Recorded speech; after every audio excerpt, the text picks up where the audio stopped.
एक बार एक राजा गौतम बुद्ध के पास आए और बोले, बुद्ध, आपसे मिलने से पहले मैं एक निर्दयी खूंखार सम्राट था। लोग मेरा नाम सुनते ही भय से कांपने लगते थे।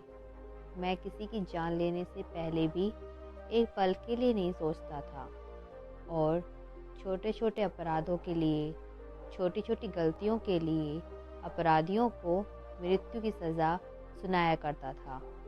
लोग मुझे मृत्यु का दूसरा रूप मानते थे और पड़ोसी राज्य के राजा भी मुझसे भयभीत रहते थे। वो लोग मेरे राज्य पे आक्रमण करने के बारे में सोच भी नहीं सकते थे। लेकिन जब से मैं आपकी शरण में आया हूँ और अहिंसा का मार्ग अपनाया है, तब से लोगों के बीच मेरा भय बिल्कुल खत्म हो गया है। मेरे राज्य में अपराधों की संख्या बढ़ने लग गई है। रोज नए नए अपराध हो रहे हैं। मेरे लोग मेरे ही पीठ पीछे चुगलियाँ करने लगे हैं। मेरे खिलाफ षड्यंत्र रचने लगे हैं। राजा ने आगे कहा, मैं आपके अहिंसा के मार्ग पर चल रहा हूँ, आपके विचारों को समझता हूँ, लेकिन मन में एक प्रश्न भी है। बुद्ध ने कहा कि राजन, निर्भय होके कहो। राजा ने कहा कि अपने राज्य में शांति बनाए रखने के लिए, अपने लोगों से नियमों का पालन करवाने के लिए, अपराधियों को उनके अपराध की सज़ा देने के लिए इन सब में अहिंसा होगी। लोगों को कष्ट होगा, दुख होगा, तो क्या अपने राज्य के लिए, अपने धन के लिए, अपने परिवार के लिए युद्ध करना गलत है? बुद्ध ने कहा, इस प्रश्न का उत्तर देने से पहले मैं तुम्हें एक कहानी सुनाना चाहता हूँ। एक बार की बात है, एक गांव में एक विषैला सांप रहता था। उसने ना जाने अब तक कितनों को काटा होगा, कितनों को मौत के घाट उतारा होगा। वह जिस वृक्ष के नीचे रहता था, लोग उस वृक्ष के पास जाने से भी डरते थे। बच्चे उस स्थान पर खेलने के बारे में सोचते भी नहीं थे।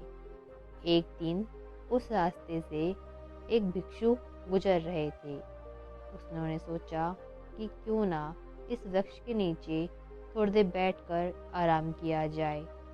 भिक्षु को बैठा देख सांप उसे काटने चला, लेकिन सांप को आता देख भिक्षु तनिक भी नहीं डरे।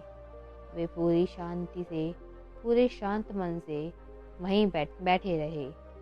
यह सब देखकर सर्प आश्चर्य में पड़ गया।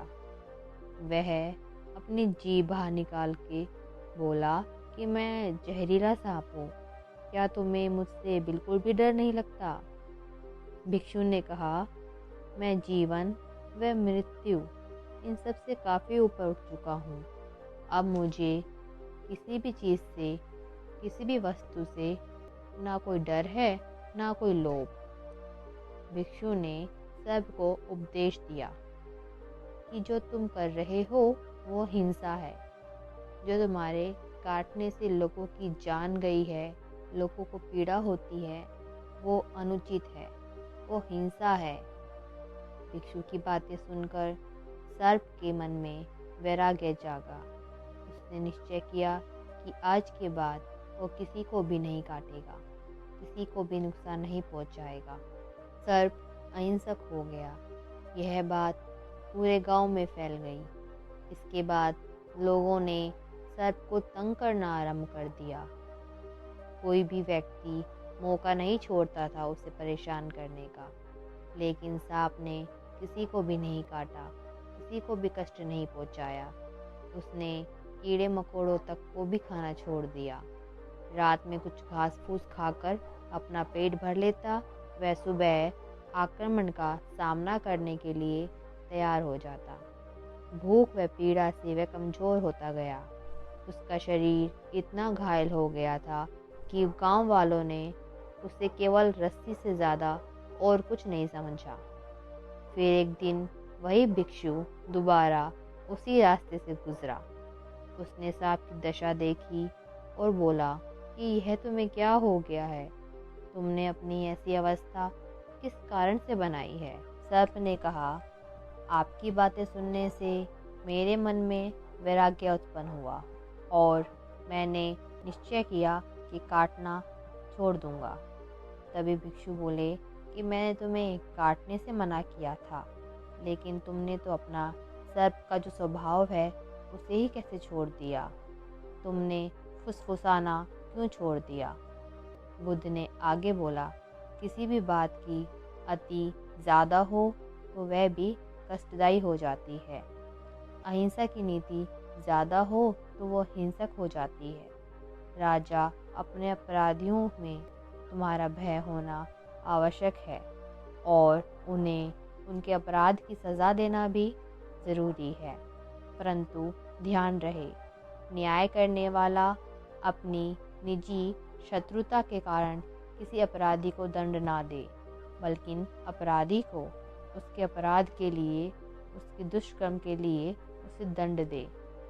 यदि क्रोध, लोभ व ईर्ष्या बीच में आ जाए तो न्याय न हो पाएगा। बुराई को भलाई से जीतो। यदि बुराई भलाई पे हावी होने लगे तो मनुष्यता का नाश हो जाएगा। यदि बुराई को हटाने के लिए युद्ध भी करना पड़े तो वो भी कर लो, लेकिन उस युद्ध के कारण तुम मत बनो। यदि लड़ना पड़े तो सही उद्देश्य के लिए लड़ो। राजा ने बुद्ध के आगे हाथ जोड़े और कहा, बुद्ध, आपकी इन बातों ने मेरा सारे सवालों को शांत कर दिया। मेरा मन शांत है। आपका धन्यवाद जो आप मेरे जीवन में आए। तब राजा बुद्ध से आज्ञा लेकर अपने महल में वापस चले जाते हैं। दोस्तों, हर व्यक्ति को खुद से हिंसा नहीं करनी चाहिए, ना ही हिंसा का कारण बनना चाहिए। यही बौद्ध ज्ञान का उद्देश्य है।